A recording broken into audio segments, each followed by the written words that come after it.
வணக்கம். -115 Nifty close ஆன level. Nifty features, Nifty spot வந்து 180 பாயிண்ட்ஸ் மைனஸில் வந்து க்ளோஸ் ஆயிருக்கு. 115 பாயிண்ட்ஸ்ன்றது ஒரு பெரிய இதான்னு கேட்டால் அது பெருசு கிடையாது. இன்றைக்கி ஒரு ஸ்டேஜில் வந்து ஆல்மோஸ்ட் -350 அந்த லெவலில் வந்து மைனஸில் இருந்துச்சு. மார்க்கெட்டை பொறுத்த வரைக்கும் 350ன்றது இருக்கும்போதும் மறுபடியும் அங்கேருந்து ரிவர்ஸ் ஆச்சு. ஞாபகம் வச்சுங்க, 23,850 800 அந்த ஜோன் வந்து கீழே இருந்து வரும்போதும் அது வந்து ரொம்ப நாள் அந்த இடத்துல ரெசிஸ்டன்ஸ் இருந்துச்சு. ஸோ இது வந்து இப்போ சப்போர்ட்டாக மாறி இருக்கு. அண்ட் லாஸ்ட் ஒரு 4 நாளைக்கு முன்னாடி கூட அதே அந்த லெவலுக்கு வந்துட்டு ரிவர்ஸ் ஆயிருக்கு. ஸோ அந்த லெவல் வந்து ஒரு முக்கியமான லெவல். அது உடச்சதுக்கு அப்புறமா தான் வந்து டிசைட் ஆகும் ஃபர்தர் டவுன் சைடாக இல்லையான்றது. As of now, right, as of now நிஃப்டியை பொறுத்த வரைக்கும் ஸ்ட்ரென்த் காட்டிகிட்டு இருக்கு. ஆனால் டெய்லி சார்ட், வீக்லி சார்ட்டில் வந்து டைம் கரெக்ஷன்ஸ் போயிட்டுருக்கு. டே சார்ட்லேயும் டைம் கரெக்ஷன்ஸ் போயிட்டுருக்கு. ஒரு ரேஞ்ச் பவுண்டில் தான் இருக்குது. அப் சைடு வந்து 24,200, டவுன் சைடில் வந்து 23,800 850 அந்த ஜோனில் தான் இருக்குது. So somewhere close to about ஒரு 400 பாயிண்ட்ஸ் ரேஞ்சில் தான் வந்து சுற்றிட்டு இருக்கு. இன்னைக்கு 16th டே. ஸோ ஞாபகம் வச்சுங்க, இந்த லெவலை பிரேக் ஆகும் போதும் அது அப் சைடாக இருக்கட்டும் இல்லை டவுன் சைடாகட்டும் பெரிய மூவ்மெண்ட்ஸ் வரதுக்கான சான்சஸ் இருக்குது. அண்ட் ஷார்ப் மூவ் வரும். ஸோ ஞாபகம் வச்சுங்க, 2 வார்த்தை, ஷார்ப் மூவ் வரும் அண்ட் பெரிய மூவ் வரும். 22,200 லோ வந்தப்போ நம்ம வந்து சொல்லியிருந்தோம் இது வேவ் 4க்கு வந்து அப் போகிறதுக்கான சான்சஸ் இருக்குது. அண்ட் அப்போ போச்சுன்னு சொன்னால் டைம் கரெக்ஷன்ஸ் பண்ணிவிட்டு கீழே வரும்ன்றது ஆல்மோஸ்ட் அதான் நடந்துகிட்டு இருக்குது. அண்ட் ஜூன் எண்டு இல்லாட்டினா ஜூலை ஃபர்ஸ்ட் வீக்கில் தான் ஒரு நெக்ஸ்ட் டைம் சைக்கிள் வந்து காட்டிகிட்டு இருக்கு. ஸோ ப்ராபப்ளி, மறுபடியும் நான் சொல்கிறேன், இது வந்து ப்ராபபிலிட்டி தான். ஸோ மோஸ்ட் ப்ராபப்ளி இது வந்து டே கரெக்ஷன்ஸ் போகிறதோட வீக்லி சார்ட்டில் வந்து கரெக்ஷன்ஸ் ஆகிருக்கு. 9 வாரம், right, February 3rd or 4th Trump சொன்ன அந்த டேட்டில் வந்து 9 வாரம் கீழே விழுந்திருக்கு. 4 வாரம் இன்க்ளூடிங் இன்னைக்கு, நாளைக்கு மார்க்கெட் க்ளோஸ். ஸோ 4 வாரம் வந்து அப்பா இருக்குது.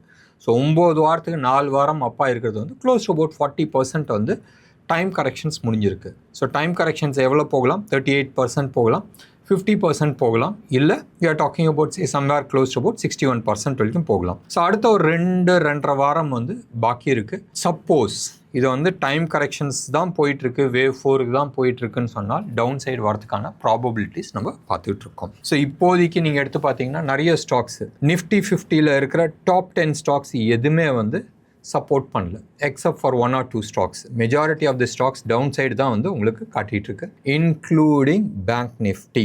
ஸோ ஞாபகம் வச்சுங்க, இன்க்ளூடிங் பேங்க் நிஃப்டி அப் சைடு வந்து காட்ட மாட்டேங்குது. இன்றைக்கி வந்து பேங்க் நிஃப்டி தான் வந்து மேஜர் வீக்னஸாக இருந்துச்சு. நீங்கள் வந்து செக்டோரியல் அனாலிசிஸில் நீங்கள் எடுத்து பார்த்தீங்கன்னா இது வந்து மெட்டல் செக்டர்ஸ் வந்து பட்டு கேவலமாக விழுந்துச்சுன்ற மாதிரி காட்டிகிட்டு இருக்கோம். That is because of Vedanta இன்றைக்கி வந்து ப்ரைஸ் டிஸ்கவரிக்கோசரம் லிஸ்ட் பண்ணியிருக்கிறாங்க. 5 ஸ்டாக்காக வந்து பிரிஞ்சிருக்கு, ரைட். அதில் வந்து வேதாந்தாவுக்கு ஒரு ப்ரைஸ் கொடுத்துருக்குறாங்க. ஆல்மோஸ்ட் 700 rupees 750 rupeesலேருந்து இன்றைக்கி வந்து அதோட ப்ரைஸ் வந்து லிஸ்ட் ஆன ப்ரைஸ் வந்து 274, க்ளோஸ் ஆகும்போது 274 வந்து க்ளோஸ் ஆகிருக்கு. ஸோ அந்த ஃபால்னால அது வந்து நெகட்டிவில் வந்து காட்டிகிட்டு இருக்கு. Vedanta comes under metal sector. Otherwise நீங்கள் எடுத்து பார்த்தீங்கன்னா மெட்டல் செக்டாரில் வேதாந்தாவும் நேஷனல் அலுமினியம் மட்டும்தான் வந்து கீழே விழுந்திருக்கு. National aluminium close to about 8.6% விழுந்திருக்கு. ஏன் விழுந்திருக்குன்னுலாம் தெரியாது, வால்யூமோட விழுந்திருக்கு. ஸோ பார்க்க வேண்டிய ஒரு விஷயம். அதர்வைஸ் நம்ம எடுத்துக்கிட்டோம்னு சொன்னால் பேங்க் நிஃப்டி ஆகட்டும், நிஃப்டி ஆகட்டும், நிஃப்டி நெக்ஸ்ட் ஆகட்டும், ஃபின் நிஃப்டி ஆகட்டும் எல்லாமே வந்து கீழே வந்திருக்கு. சிமெண்ட் செக்டர்ஸ் அகெயின் பெருசாக கீழே வந்திருக்கு. எஃப்எம்சிஜி ப்ராடக்ட்ஸும் வந்து பெருசாக கீழே வந்திருக்கு. இன்டர்நேஷ்னல் மார்க்கெட்டில் நேற்று ஸ்டேட்டஸ் ஸ்கோர், ரைட், ஸ்டேட்டஸ் ஸ்கோர்ன்றது இன்ட்ரெஸ்ட் ரேட் எந்த விதமான மாற்றமும் கிடையாது. 2வது, ட்ரம்ப் வாயை வச்சுட்டு கம்முன்னு இருக்கிறது இல்லை, ஏதாச்சும் ஒன்று பேசிகிட்டு இருக்கிறது. தலைவர் வந்து 2 வாரமாக சம்பாதிக்கல போல இருக்குது. நேற்று வந்து சொல்லியிருக்கிறாரு, நான்லாம் வந்து ஈரான் சொன்ன கோரிக்கையெல்லாம் நான் வந்து ஏற்றுக்க மாட்டேன். கோரிக்கைன்னா அவங்க வந்து ஒரு கொடுத்த ப்ரப்போசல்லாம் நாங்கள் வந்து ஏற்றுக்க மாட்டோம். நாங்கள் பிளாக்கெட் தான். நீ வந்து திறந்து விடாதப்போ பிளாக்கெட் எப்போ வரைக்கும் இருக்கும்? நியூக்ளியர் டீல் முடிகிற வரைக்கும் இருக்கும். ஈரான் வந்து சொல்லியிருக்கு நான் அடுத்த கட்ட நடவடிக்கை போகிறேன்ற மாதிரி. அதே மாதிரி யூஎஸ் சொல்லியிருக்காங்க நாங்கள் வந்து சாஃப்டாக ஃபாஸ்ட்டாக அடிக்க போகிறோம்ன்ற மாதிரி. ஏதோ இவர் தான் வந்து போரை ஆரம்பித்த மாதிரியும் இவர் தான் வந்து போரை நிப்பாட்டி வச்சிருக்க மாதிரியும் பேசிகிட்டு இருக்காங்க. ஊருக்கே தெரியும் யார் இந்த போரில் வந்து ஜெயிச்சாங்கன்றது. டேமேஜ் எஸ் ஈரானுக்கு இருந்துச்சு, இல்லைன்னு நம்ம சொல்ல, பெரிய லெவலில் டேமேஜ் இருந்துச்சு. யூஎஸ் ஆகட்டும் இஸ்ரேல் ஆகட்டும் இவங்க 2 பேருமே வந்து பயங்கர பலசாலி. There is no doubt at all. ஆனால் மறுபடி கேள்வி, ஆனால் ஈரான் வந்து ஆல்மோஸ்ட் 5-6 வீக்ஸ் வந்து போரை தாக்கு பிடிச்சிச்சு. யாருமே வந்து எதிர்பார்க்கல இவ்வளோ நாள் வந்து ஈரான் வந்து தாக்கு பிடிக்கும். எப்படி ரஷ்யா வந்து யுக்ரைன் அடிக்கும் போதும் 4 வருஷம் தாக்கு பிடிக்குன்றதை அவங்க எதிர்பார்க்கலையோ அதே கதை தான் வந்து மிடில் ஈஸ்டில் வந்து ஈரானை பொறுத்த வரைக்கும் நடந்துகிட்ருக்கு. ஸோ வெயிட் பண்ணி பார்க்கலாம் யூஎஸோட அடுத்த நிலைமை என்னதுன்றது. என்ன பண்ண போகிறாங்க, பெரிய லெவலில் ஏதாச்சும் பாம்பிங் பண்ண போகிறாங்களான்றது பார்க்கணும். அல்டிமேட்லி யார் இதுக்கான பயனாளி? யூஎஸ். ஏன் யூஎஸ்ன்னு சொன்னால் இன்றைக்கெலாம் நீங்கள் வந்து பிரெண்ட் க்ரூட்லாம் எடுத்து பாருங்களேன், we are talking about almost about 107 108 போய் ட்ரேட் ஆகிட்டுருக்கு. ஸோ இதோட அல்டிமேட் பெனிஃபிஷரி யார்? யூஎஸ்ஸாக தான் இருக்கும். பிரெண்ட் க்ரூட் வந்து ஆல்மோஸ்ட் 113 பக்கமாக இருந்துச்சு அண்ட் இன்றைக்கி வந்து குறைஞ்சி ஆல்மோஸ்ட் 108 பக்கமாக வந்திருக்கு. 2.7% வந்து 2.07% வந்து கீழே விழுந்திருக்கு. வேற ஸ்வீட் க்ரூட் வந்து ஆல்மோஸ்ட் 2.8% வந்து கீழே விழுந்திருக்கு. கோல்டை பொறுத்த வரைக்கும் 1.8% ஆப்போசிட், ரைட்? க்ரூடு இறங்கும் போது கோல்டு வந்து ஏறிடுது. ஸோ கோல்டு வந்து ஆல்மோஸ்ட் $81 கீழே விழுந்திருக்கு. சில்வரை பொறுத்த வரைக்கும் 2.8% வந்து ஏறி இருக்கு. இன்டர்நேஷ்னல் மார்க்கெட் நம்ம பார்த்தோம். இந்தியன் மார்க்கெட்டில் வந்து கோல்டு ஆல்மோஸ்ட் 15,500 ட்ரேட் ஆகிட்டு இருக்கு. இது 24 கேரட் ஜிஎஸ்டியோட சென்னையில் விற்கிற ரேட்டு. சில்வரை பொறுத்த வரைக்கும் 2,47,400 அந்த ரேஞ்சில் வந்து ட்ரேட் ஆகிட்டு இருக்கு. இது பர் கேஜி 999 குவாலிட்டி ஜிஎஸ்டியோட சென்னையில் இருக்கிற ரேட்டு. ருப்பியை பொறுத்த வரைக்கும் நேற்று லெவலில் தான் இருக்குது. 94 rupees 90 வந்து ட்ரேட் ஆகிட்டு இருக்கு. இன்றைக்கி வந்து 95.35 வரைக்கும் போயிருக்கு ருப்பியை பொறுத்த வரைக்கும். ரீட்டெயிலில் 22 கேரட் கோல்டு வந்து 14,100 நேற்று ஞாபகம் வச்சுங்க 14,000 கீழே இருந்துச்சு. இப்போ 14,100 சில்வரை பொறுத்த வரைக்கும் 2,70,000 வந்து ட்ரேட் ஆகிட்டுருக்கு.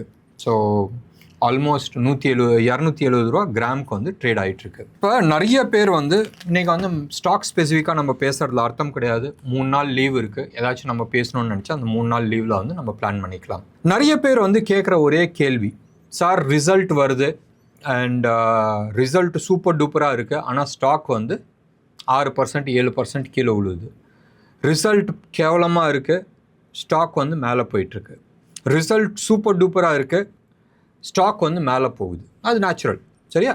ஸோ எந்த ஸ்டாக் மேலே போகும், எந்த ஸ்டாக் கீழே போகும், எப்படி அனலைஸ் பண்ணுறதுன்னு சொன்னால் ப்ராபப்ளி எப்பயுமே வந்து சார்ட். எங்களை பொறுத்த வரைக்கும் ஆஸ் அ டெக்னிக்கல் அனாலிசிஸ் நாங்கள் வந்து சார்ட்டை தான் நம்புறது. ஸோ சார்ட் என்ன சொல்லுதோ அதை நாங்கள் வந்து கேட்டுட்டு போயிட்டே இருக்கிறோம். இப்போ சார்ட்டில் வந்து ஷார்ட் டேர்மில் எப்பயுமே வந்து வொலட்டாலிட்டிஸ் இருக்கும். we call it as noise, right? Long term chart நம்ம வந்து மந்த்லி சார்ட்டோ இல்லை வீக்லி சார்ட்டோ எடுக்கும்போதோ ப்ரீவியஸ் ட்ரெண்ட் என்ன சொல்லுதோ அதுதான் நம்ம வந்து ஃபாலோ பண்ணிட்டு போகணும். ஸோ ட்ரெண்ட் ரிவர்சல் ஆகுதுன்னு சொன்னால் yes we'll wait and watch and then do it. இப்போ இதுக்கு வந்து ஒரு குட்டி கதை நம்ம வந்து வச்சுக்கலாம். ஒரு வியாபாரி, ரைட், மார்க்கெட்டில் வந்து தக்காளி விற்கிறாருன்னு வச்சுங்க. தக்காளி வந்து இன்றைக்கி வந்து நான் வந்து ஒரு 1000 கிலோ தக்காளி வாங்கிட்டு வரேன். வாங்கிட்டு வந்து நான் 30 ரூபா கிலோன்னு நான் விற்கிறேன். 30 ரூபா கிலோன்னு சொன்னோன்னே இன்றைக்கி சாயந்தரத்துக்குள்ளே எல்லாம் 30 ரூபா கிலோவில் 1000 கிலோவும் விற்று போயிடுது.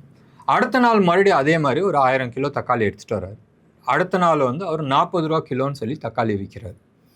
அண்ட் அடுத்த நாளும் தக்காளி விற்று போகுது. உடனே அவருக்கு அந்த அந்த இது வந்துடுது, தெம்பு வந்துடுது, ரைட்? அடுத்த நாள் 1000 கிலோ வாங்கிட்டு வர்றாரு. வாங்கிட்டு வந்து 50 ரூபா கிலோன்னு சொல்லி விற்கிறாரு.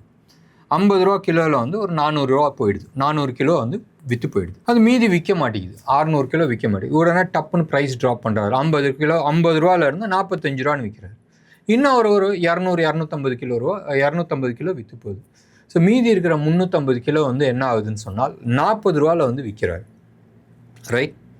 ஸோ அந்த 40 ரூபாவில் வந்து எல்லாமே விற்று போகுது. அப்போ இதை தான் வந்து ப்ரைஸ் டிஸ்கவரின்றாங்க. ஸோ 30 ரூபான்றது சீப்பு, ரைட்? 50 ரூபான்றது காஸ்ட் ஜாஸ்தி. ஸோ 40 ரூபான்றது அதுதான் வந்து ஃபேர் வேல்யூன்றது. ஸோ ஒவ்வொரு ஸ்டாக்குக்கும் அண்டர் வேல்யூவாக இருக்கும் போதும், ரைட், அதோட ஒரிஜினல் வேல்யூ என்னவோ அந்த வேல்யூவோட கம்மியாக இருக்கும் போதும் ப்ரைஸ் வாங்கப்படுது. எப்பயுமே வந்து அந்த ப்ரைஸோட ஜாஸ்தி போகும் போதும் கீழே இறங்கி வந்து அது ஸ்டெபிளைஸ் ஆகுது ஒரு ப்ரைஸில். ஸோ இதை தான் வந்து ஃபண்டமெண்டல் அனாலிசிஸில் வந்து we call it as under value over வேல்யூன்றது. டெக்னிக்கல் அனாலிசிஸில் வந்து நம்ம இது சப்போர்ட் ரெசிஸ்டன்ஸ்ன்றது நம்ம போய்ட்றோம். ஸோ சப்போர்ட் ரெசிஸ்டன்ஸ் ஆல்வேஸ் கண்டுபிடிக்கிறது வந்து ஈஸி பிகாஸ் ஹிஸ்ட்ரி இருக்குது. வேறஸ் ப்ரைஸ் இது வந்து எக்ஸ்பென்சிவாக டிஸ்கவுண்ட்டில் இருக்கா இதாக இருக்கான்றது நம்ம ஆல்மோஸ்ட் ப்ரைஸை வச்சு நம்ம பார்த்துக்கலாம். புக் வேல்யூ என்ன, ரைட், மார்க்கெட்டில் என்ன வேல்யூவில் ட்ரேட் ஆகிட்டுருக்கு. இப்போ கேம்ப்ஸ்ன்ற ஒரு ஸ்டாக் எடுத்துங்களாமே, நம்ம Chennai based, right? Mutual fund வாங்குறவங்களுக்கு அத்தனை பேர்த்துக்கும் கேம்ப்ஸ் பற்றி தெரியும். இன்றைக்கி வந்து அரௌண்ட் 740 பக்கமாக அந்த ஸ்டாக் இருக்குது. அந்த ஸ்டாக்கோட PE ratio, right, price to earning ratio close to about 41 rupees 20 பைசாவில் இருக்குது. 42 நீங்கள் வச்சிங்களா இல்லை 41 வச்சிங்க. அதுக்கு அர்த்தம் வந்து என்னன்னா, நான் 41 ரூபா நான் போடுறேன் இல்லை 42 ரூபா நான் போட்டேன்னு சொன்னால் வருஷத்துக்கு எனக்கு வந்து ₹1 கிடைக்கும். ஸோ கம்பெனி ஏர்னிங்ஸில் வந்து எனக்கு ஒன்றும் கிடைக்க போகிறதில்ல. நீ 42 ரூபா போட்டால் வருஷத்துக்கு ₹1 உனக்கு லாபம் கிடைக்கும். ஸோ நீ போட்ட அசலை போட்டு உன் பணத்தை அசலை எடுக்கிறதுக்கு 41 வருஷம் பிடிக்கும். ஸோ இது வந்து நம்ம எதுக்கோசரம் போடுறோம், ப்ரைஸ் ஏர்ன் பண்ண இன்க்ரீஸ் ஆக போகுது அந்த பேஸஸில் தான் நம்ம போட போகிறோம். பட் இன்றைக்கி டேட்டில் என்ன சொல்லுது, நீ போடுற ஒவ்வொரு ரூபாவுக்கும் ரிட்டர்ன்ஸ், அதாவது 41 ரூபாய்க்கு ரிட்டர்ன்ஸ் வந்து உனக்கு ₹1 கிடைக்க போகுது, பேங்க் வட்டியோட கம்மி. சரி, இப்போ புக் வேல்யூ நம்ம எடுத்துக்கலாம். இது இந்த ஸ்டாக்கோட புக் வேல்யூ, அந்த கம்பெனியோட ஒரிஜினல் மதிப்பு என்னப்பா சொன்னால் ₹45.60. இப்போ என்ன ட்ரேட் ஆகிட்டுருக்கு, ஆல்மோஸ்ட் ₹740 ட்ரேட் ஆகிட்டுருக்கு.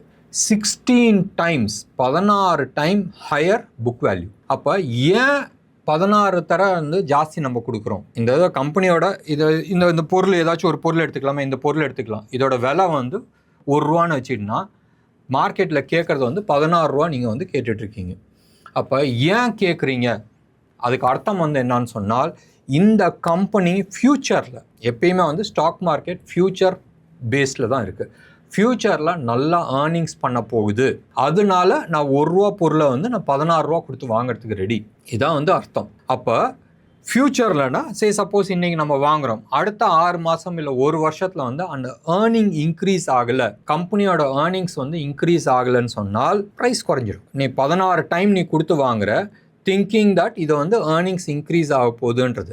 ஏர்னிங் இன்க்ரீஸ் ஆச்சுன்னு சொன்னால் ப்ரைஸ் வந்து இன்னும் ஃபர்தராக போகும். ஏர்னிங் இன்க்ரீஸ் ஆகலைன்னு சொன்னால் நீ என்ன சம்பாரிச்சியோ அந்த ப்ரைஸ்க்கு வந்து கீழே வந்துடும், அதுக்கு ப்ரொபோர்ஷனேட்டாக கீழே வந்துடும். இதை தான் வந்து மார்க்கெட்டில் வந்து அண்டர் வேல்யூன்னு வாங்க, ஓவர் வேல்யூன்னு வாங்க. நீங்கள் வந்து பார்த்துருப்பீங்க, ரீசெண்டாக கூட வந்து ஜேபி மார்கன் ஆகட்டும், நிறைய இன்டர்நேஷ்னல் கம்பெனிஸை வந்து இந்தியாவை வந்து ஓவர் வெயிட்டு, நீங்கள் வந்து உங்களோட வேல்யூவேஷன் ஜாஸ்தி, வேல்யூவேஷன் குறையணுன்ற மாதிரி பேசிகிட்டு இருந்தாங்க. ஸோ இதை தான் வந்து மார்க்கெட்டை பொறுத்த வரைக்கும் டெக்னிக்கல் அனாலிசிஸ்க்கும் ஃபண்டமெண்டல் அனாலிசிஸ்க்கும் இருக்கிற வித்தியாசம். டெக்னிக்கல் அனாலிசிஸில் ஒரு பர்சன்டேஜ் இந்த லெவல் போய் சேர்ந்துருச்சுன்னு சொன்னால் நம்ம வந்து சொல்கிறோம் இது டார்கெட் அச்சீவ்ட், அதுக்கு மேலே போகாதுன்னு அர்த்தம் கிடையாது, அந்த இடத்துல ஒரு ரெசிஸ்டன்ஸ்ன்னு நம்ம சொல்கிறோம். ஸோ அதுக்கு வந்து சில ஃபார்முலாஸ் இருக்குது. ஸோ இந்த லெவல் அச்சீவ் ஆகிடுச்சு, இதுக்கு மேலே போகிறதுக்கு சான்சஸ் இருக்குது, இல்லைன்னு சொல்ல, யாரும் அங்கே வந்து பிடிச்சி இழுக்கல. பட் டெக்னிக்கலாக வந்து மோஸ்ட்லி அந்த ரெசிஸ்டன்ஸ் லெவல்லேருந்து கீழே வரும். ஃபண்டமெண்டல் அனாலிசிஸை பொறுத்த வரைக்கும் இது வந்து ஓவர் வேல்யூ ஆகிடுச்சு, இங்கே வந்து கீழே வரணும்னு வாங்க. ஃபண்டமெண்டல் அனாலிசிஸில் எக்ஸாக்ட் ரிவர்சல் பாயிண்ட் சொல்கிறது மிக மிக மிக கஷ்டம். வேறு டெக்னிக்கல் அனாலிசிஸில் most likely 60-70% of the time நம்ம வந்து எக்ஸாக்டாக வந்து ப்ரிடிக்ட் பண்ண முடியும். பட் இவென்ச்சுவலி என்ன பண்ணுறோம், ப்ரைஸ் எங்கே போக போகுது, இந்த ஸ்டாக் எங்கே போக போகுதுன்றதை நம்ம முடிவு பண்ண முடியும். என்ன நேயர்களே, இந்த பர்டிகுலர் இன்ஃபர்மேஷன்ஸ் உங்களுக்கு ஓரளவுக்கு யூஸ்ஃபுல்லாக இருந்திருக்கும்னு நம்புகிறேன். உங்களோட கமெண்ட் நான் நிச்சயமாக எதிர்பார்க்குறேன். நன்றி, வணக்கம்.